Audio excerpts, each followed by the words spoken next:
श्री राम समर्थ. सद्गुरू श्री ब्रह्मचैतन्य गोंदवलेकर महाराज यांचे प्रवचन. 1 जून. कर्तेपणा टाकणे हाच परमार्थ. दोरीला जो साप म्हणून समजला तो बद्ध, पण दोरीला दोरी म्हणून ज्याने ओळखले तो मुक्त समजावा. देही मी नव्हे हे ज्याला समजले तो मुक्तच. सत्य ज्ञान करून घेणे म्हणजेच मुक्तावस्था आहे. बद्ध दशा आमची आम्ही निर्माण केली. काळजी, तळमळ आणि दुःख ही बद्धपणाची लक्षणे होत. तर कोणत्याही परिस्थितीत आनंदात राहणे हे मुक्तपणाचे लक्षण आहे.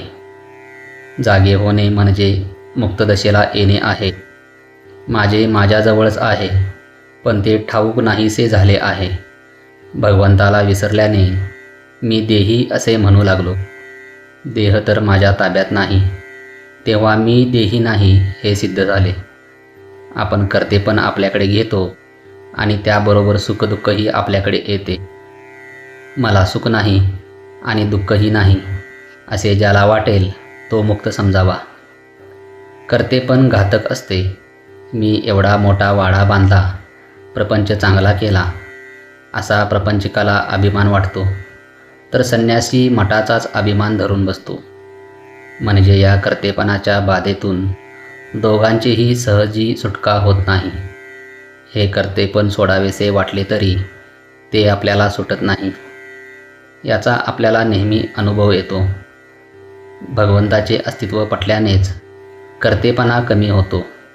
म्हणून भगवंताच्या अखंड स्मरणात राहावे आणि भगवंत ठेवील त्यात समाधान मानावे.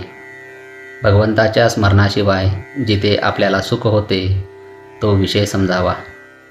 विषयाच्या संगतीत परमात्म्यापासून वेगळे असणे याचे नाव प्रपंच, आणि परमात्म्याच्या संगतीत विषयात राहणे याचे नाव परमार्थ. फळाची अपेक्षा ठेवून आपण जी कृती करतो ते कर्म होय, पण फळाची अपेक्षा न ठेवता आपण जे कर्म करतो ते कर्तव्य ठरते. आणि असे कर्तव्य भगवंताच्या स्मरणात करीत राहणे हाच परमार्थ. हे करीत असताना भगवंताला दृष्टी आड न होऊ देणे याचेच नाव अनुसंधान होय. समजा आपण एखादे चांगले पुस्तक वाचित बसलो आहोत.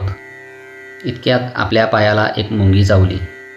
त्याची जाणीव आपल्याला कशी चटकन होते. ती जाणीव सर्व शरीरभर व्यापून असते. त्याचप्रमाणे भगवंताच्या अनुसंधानाने प्रपंचाला व्यापून ठेवले पाहिजे. प्रपंचातला कोणताही उद्योग करताना अनुसंधान टिकवावे. अनुसंधानाचा अभ्यास करावा. भगवंताचे अनुसंधान आपल्याला भगवंताकडे घेऊन जाते.